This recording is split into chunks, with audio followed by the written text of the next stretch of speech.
President Ransdell says he and his wife Julie began to talk about retiring before his contract was up in 2022, nearly 10 months ago. Over the holidays, they decided to make the announcement at the January Board of Regents meeting to make sure there was plenty of time to find his replacement. I've got a long list of things that we need to get done over the next year and a half as well. President Ransdell is going full steam ahead for the remaining 17 months he's at the helm of Western Kentucky University. Like I said to the faculty and staff, we're going to pick up the pace and we're going to redouble our efforts. And I can take a nap in July of 2017, but until then, we're getting after it.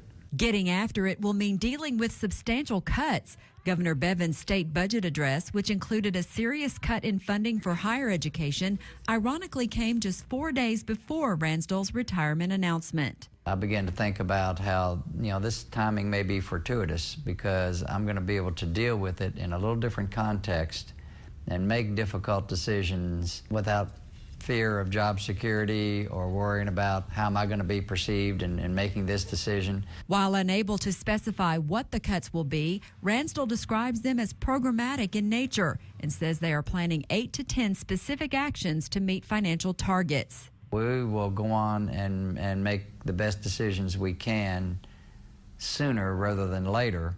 We'll probably quell our communication with the campus until we know exactly what the final state budget will be. As much as Dr. Ransdell has worked at this job 24/7 since 1997, so has his wife Julie.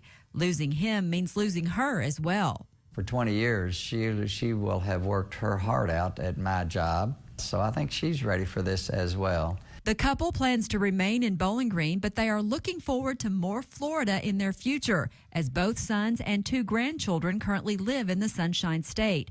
As for serving in another capacity on campus, Dr. Ransdell says no way. One thing for sure, I've not asked for office on campus. I do not intend to have a university position. My successor will not have to worry about me looking over his or her shoulder, and that would be wrong.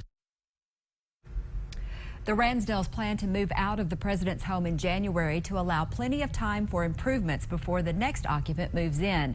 But they plan to remain in Bowling Green and attend as many university functions as possible. He'll begin a sabbatical on June 30th, 2017 and officially retire December 31st of that year. With this week's View from the Hill, I'm Amy Bingham.